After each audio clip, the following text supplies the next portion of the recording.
Attention, the following broadcast has been approved by Outcasted OC.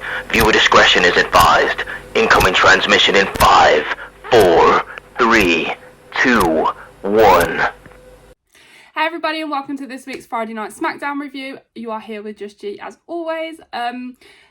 Happy New Year everybody. It is my first review of the new year, so I hope everybody's having a wonderful start to 2024. But yeah, let's get straight into everything that happened on Friday Night Smackdown this week. So we start off with Nick Aldis in the ring. He is ready for the Fatal 4-Way contract signing for Royal Rumble, which is Roman Reigns versus AJ Styles versus LA Knight versus Randy Orton for the undisputed WWE Universal Championship belt. So, obviously we're going to have the contract signing for this at this point, and we start with Nick Aldis introducing AJ Styles down to the ring, who walks down to the ring and instantly signs the contract. No issues, no squabbles, nothing at all. We then have LA Knight introduced. He walks down to the rings. He has a bit of a stare out with AJ Styles, as you know how they have a bit of tension from last week. But then he also instantly signs the contract. We then have Randy Orton introduced down to the ring.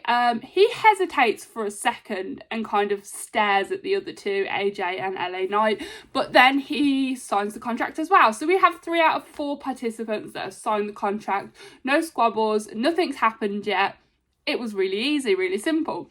We then have Roman Reigns introduced to come down to the ring to sign his part of the contract, but we only see Paul Heyman come out. No Roman, no Solo, no Jimmy, no one. Just Paul Heyman. Paul Heyman has a mic in hand and he says, look, Nick Aldis, I haven't had a chance to have an attorney. We've literally just showed up to SmackDown. We haven't had a chance to look at the contract. I haven't had a chance to read the contract. We haven't had a chance to send the contract over to an attorney. Roman Reigns will not be signing this contract tonight because we haven't had a chance to see or look at this contract.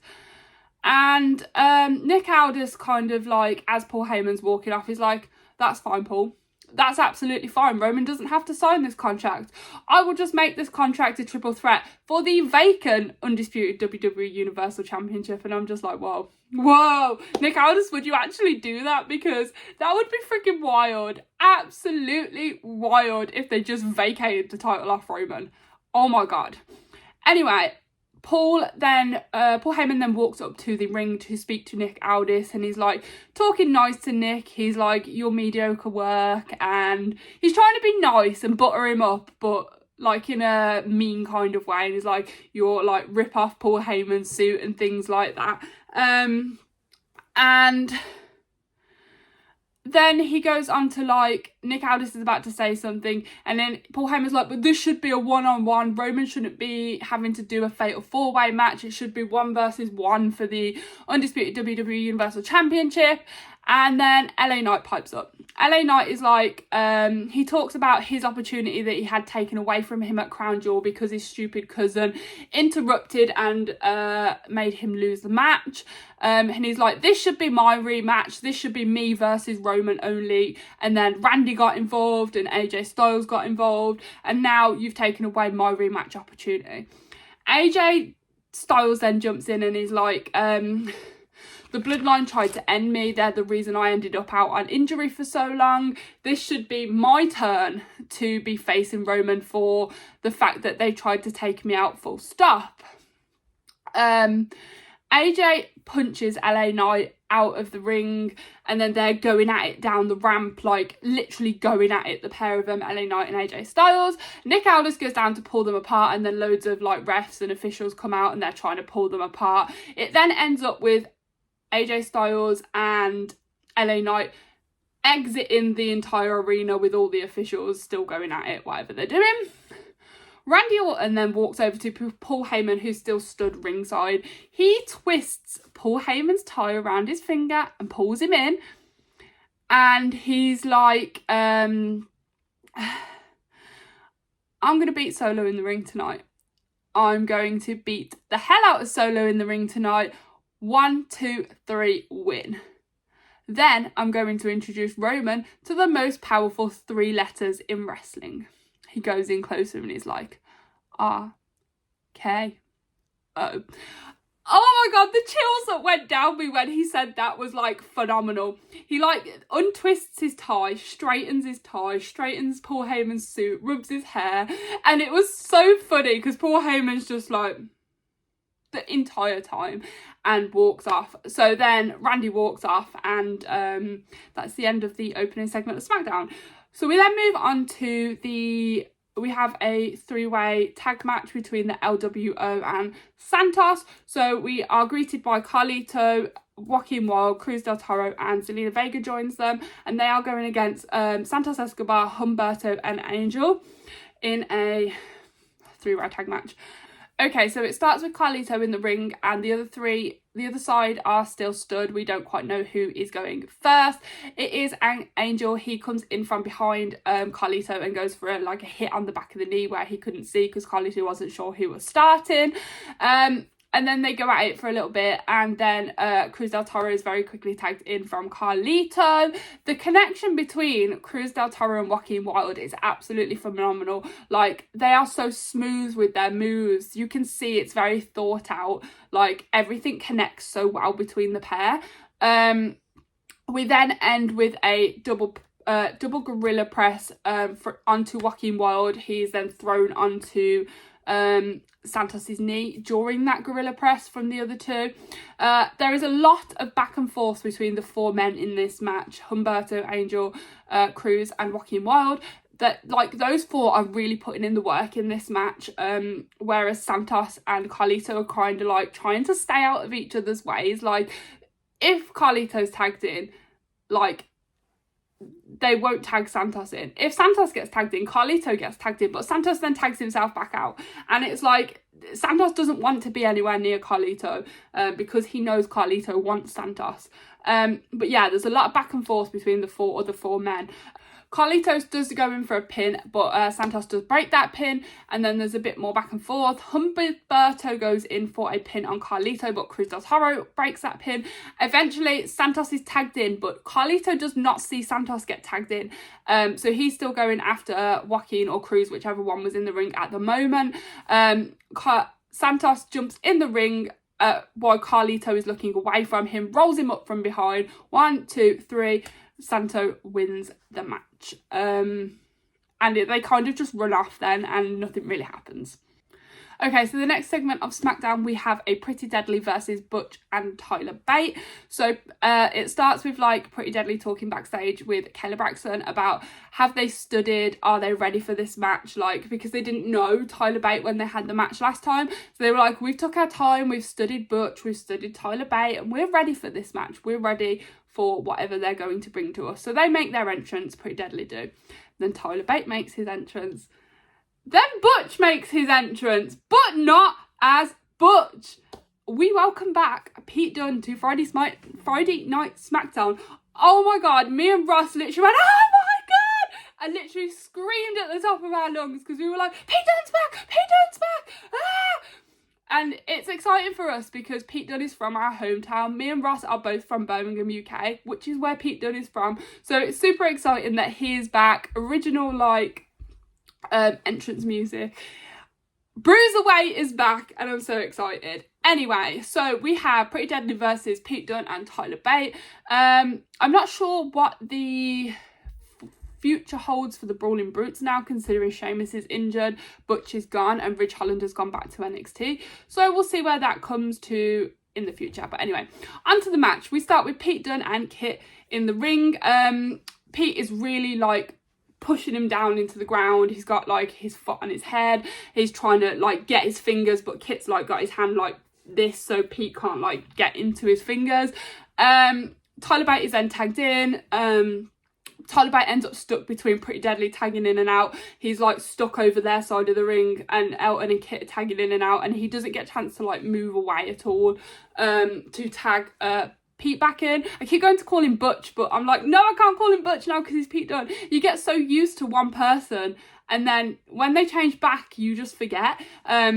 So eventually Tyler Bate does get space to move out and go and tag Pete Dunne in. Once Pete Dunne is tagged in, he's going in on Pretty Deadly, the both of them, not giving them a chance to counter at all. So yeah, Pete Dunne is going for Alton's fingers. He manages to snap Alton's fingers, you know, they'll break the fingers. He goes for the bitter end, and 1, 2, 3, Pete Dunne pins to win. Pete Dunne and Tyler Bate take the win on this account. Pete Dunne is very shocked, stood in the ring, that they've just won. Pretty Deadly kind of wander off. Later on in the show, they do catch off with Kayla again, and Kayla's like, I thought you were prepared. And they were like, but they brought out an entirely new person. Who is Pete Dunne? And we're just like, haha, got ya. Okay, so the next segment we move on to is the KO show. I have been waiting for this to come back. I love Kevin Owens. He's one of my favourites. So Kevin Owens is guest on the KO show is Logan Paul. So KO obviously makes his entrance, and then he's like introducing Logan Paul. Logan Paul comes down to the ring. For those that don't know, Kevin Owens is facing Logan Paul for the United States Championship at Royal Rumble. So Logan Paul interrupts KO as he starts to talk, and he's like, thank you for having me on your show, you know, I'm really happy to be here. He's like, you're the reason I came back to WWE. You're the reason I'm here. I just wanted to thank you because you're the reason I'm here. And Kevin Owens is like, I have to agree with the crowd are doing what chants? And Kevin Owens is like, I have to agree with the crowd. What's going on? You need to elaborate a little bit more here. Logan Paul is like, I'm glad you asked. I have a clip. Roll the clip. Logan Paul rolls a clip of WrestleMania 2021 where it was Logan's first appearance in WWE, and Kevin Owens stunned Logan. And then after the clip, Logan is like, you embarrassed me, you stunned me, you made me look like a fool on my first like show at WWE. And he's like, I have come back now because of you, to prove that I belong here, to prove that I need to be here, to prove that WWE is for me. KO says that he's very happy with what Logan has done within the WWE. You know, he's proved himself. He has put in more effort than some celebrities. He's put in a lot of work, and like the way he's gone around things is better than what he thought he would do. But he's like, you're not one of us. You're not a Kevin Owens. You're not a Rey Mysterio. You're not a XXXX. KO says Logan having the US bout is a joke, and that he's going to end that joke at Royal Rumble by taking the belt from him. Logan Paul is then obviously talking about Kevin's cast on his arm, because he said it's like a weapon, and that if he wears that cast to the Royal Rumble match, then he's going to take a lawsuit out on him for having a weapon in a Royal Rumble match. Kevin Owens then goes on to say, look, if this cast is such a problem, if you're going to take me a lawsuit, I'll take it off. I have no problem with that. I can fight you, Logan, without it. He turns around to like unbuckle the cast, and he does take it off. As he's taking it off, he's got his back to Logan Paul, and Logan Paul comes in and obviously punches him while he's like not looking. They then go at it. Like, Logan's like holding his belt up, and Kevin Owens gets back up, obviously, because Kevin Owens gets up from everything. And Logan's like, and they literally brawl. They go at it then, which also ends in Kevin Owens very hurt, holding his hand that was in the cast, and Logan Paul standing above him with the belt. So I've got to say, I am so excited for this match at Royal Rumble. Like, Kevin Owens versus Logan Paul for the United States Championship bout. This match is going to be an absolute banger. It's probably had the best build-up out of all the matches we've had announced so far. So yeah, I am truly very, very excited for this match. Okay, so we then move on to the women's tag match, which is Kaden and Katana versus Unholy Union, which is Alba Fyre and Isla Dawn. Really excited to see Alba Fyre and Isla Dawn back on TV, as we had a lot of vignettes and promos for them, but we haven't actually seen them in ring for a while, so it's nice to see them back in ring and fighting for the women's tag belts. We have Bayley on commentary, joined by Damage Control stood beside her. She does make a dig about Michael Cole not being on commentary, which is really funny as always, because we love the Michael Cole and Bayley back and forth. The match was really short, to be honest. It wasn't like anything spectacular. There was a lot of back and forth between the four of them. They all put on a really, really good match for as long as it was. But it does end in Kaden and Katana getting their finisher move off on Alba Fyre, and they do pin Alba Fyre with a 1, 2, 3 to win.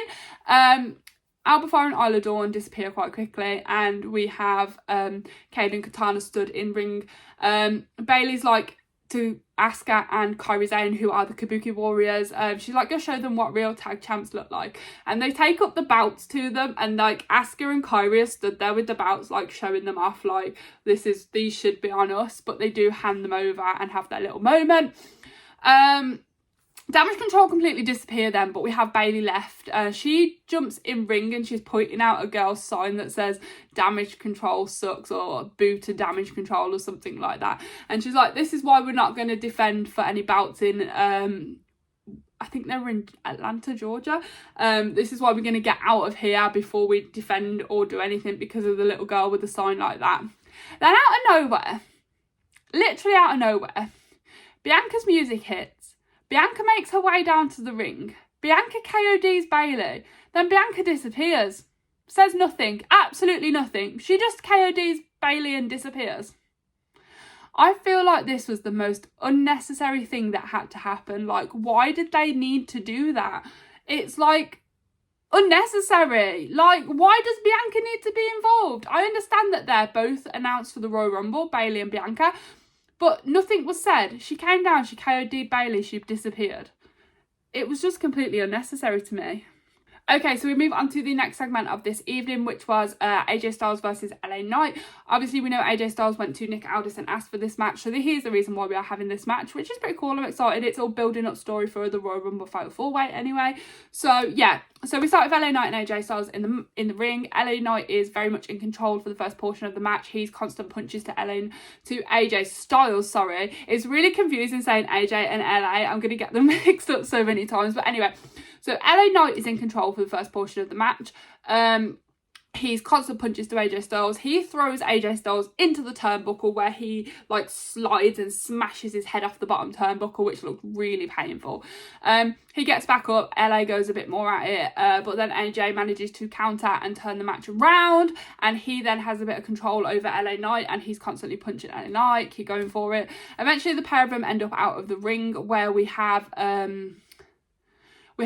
Knight throwing AJ Styles' head off the announce table, and obviously the crowd are going with the yeah chants. It's like, yeah, yeah, yeah, which is pretty cool. We love the crowd interaction from that. As LA Knight is hitting AJ Styles' head off the announce table, we have an entrance from Jimmy Uso down the ramp. He starts to walk down the ramp. At this point, AJ is out of it on the floor, and LA Knight walks around to where Jimmy is walking down the ramp. As LA Knight is coming round to where the end of the ramp, Jimmy like backs off and is like, yo, I don't want nothing to do, I'm just here, don't come for me, and starts to walk back up the ramp. At this point, LA Knight goes back round to the announce table, but as he's coming round the corner to the announce table, sort of where the bell ringer and Samantha Irvine sits behind that bit, Solo pops up, grabs LA Knight over like the black barrier bit, hits him with a Samoan spike, and is just like, ah! And LA Knight is out of it on the floor from that Samoan spike. So Jimmy was obviously a distraction to get Solo out there. Solo comes round and then grabs AJ Styles, throws him into the ring, starts going at it with AJ Styles. Obviously the match has ended in a DQ at this point, if I didn't say. And then he hits AJ Styles with a Samoan spike, and then AJ's out of it for the game. Solo grabs a mic and he's like, 2 down, 1 to go. Randy Orton, get out of here now. And he literally demands that Randy Orton gets out of here, because obviously we know our main event tonight was Solo Sikoa versus Randy Orton anyway. Okay, yeah, so we move straight into our main event match. Randy Orton makes his way down to the ring. Solo Sikoa is already stood there waiting for him. Solo goes in. Solo is going in on Randy. Randy has no chance to move, no chance to counter, no chance to give back. Punch, punch, punch. Throws him out of the ring. They are both now by the announce table. Solo grabs Randy, head off the announce table. 1, 2, 3. And you can literally see the power that Solo, he is so angry right now, like trying to fix everything that's been destroyed under Roman's like wing. Solo then slams Randy into the table, and then after that brings him back up and rolls him back into the ring. As Solo is getting up the side of the ring back into the ropes, Randy manages to get up and he grabs Solo and does his DDT off the ropes, you know, the little thing that he does. And he's like, Solo's like out of it, and Randy's obviously in the ring doing his like bounce, like, you know, his hits on the floor, setting up for that RKO, you know, the Viper. But as he's setting up for this RKO, Jimmy appears out of nowhere. He's coming down the ring. LA Knight appears out of nowhere. He takes out Jimmy. AJ Styles appears out of nowhere. He takes out Jimmy. So we've got Jimmy taken out. LA and AJ Styles stood along the ramp. AJ is like watching what's going on. Randy turns around. Solo has got up, but he doesn't manage to hit the Samoan spike because Randy hits him with an RKO and takes the win. So after Randy Orton takes the win over Solo Sikoa, LA Knight and AJ Styles join him in the ring. LA Knight and AJ Styles are obviously still really peeved at what happened with the DQ in their match. LA Knight is so angry, he just punches AJ Styles and goes for it. Randy's had enough of this, so he turns around, he RKOs LA Knight. He turns around, he RKOs AJ Styles. They're both out on the floor, gone for it. He's really red. He's like, come on, Roman, get out here. Because obviously he wants to RKO Roman, show him what's what. Randy turns around towards the announce table and Roman comes out of nowhere. The Superman punch to Randy. Randy's out on the floor, gone. Absolutely gone. Roman walks over to Nick Aldis, takes the contract off him. He signs that contract. He throws it on the floor next to Nick Aldis and doesn't give a crap. And he stands in the corner of the ring as he sees Randy trying to get up. He's setting up for that spear, you know. He's like, that was a really weird face. Randy stands up. Obviously, Roman goes, wow, does his thing, goes to spear. Randy realises he hits Roman with the RKO. And that's it. SmackDown is done. Roman is out for the count. Randy got his RKO. He's celebrating up high like, you know, Randy Orton does. But yeah, that was this week's Friday Night SmackDown.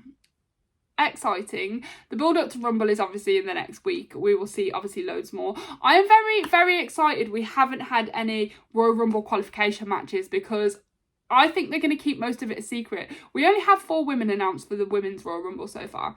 I don't know how many we have for the men's, I'm not sure. But that is exciting to me because it means that most of it's going to be surprises, hopefully, because that's how it should be. They shouldn't be announcing like 25 members of the Royal Rumble. We want excitement. We don't want to know who's in it. We want to know on the day, you know, yeah. But anyway, yeah, that is your Friday Night SmackDown review. I hope you've all had fun. Stay tuned for everything else to come this week in Outcasted. We will have the Raw review on Monday, Raw review on Tuesday, NXT review on Wednesday, then podcast on Thursday with Royal Rumble predictions this week, and then we will have our Saturday morning SmackDown review, and then of course we will have our Royal Rumble watch party on Saturday/Sunday morning, depending where you are in the world. So yeah, stay tuned, there's a lot of content coming this week. Make sure you check out our TikTok, Instagram and X. They're all tagged down below. We've started posting loads on them, clips from podcasts, you know, things and more things. But yeah, I hope everybody has a wonderful rest of their weekend, and I will catch you in 2 weeks time because Ross will be doing the review next week. Bye.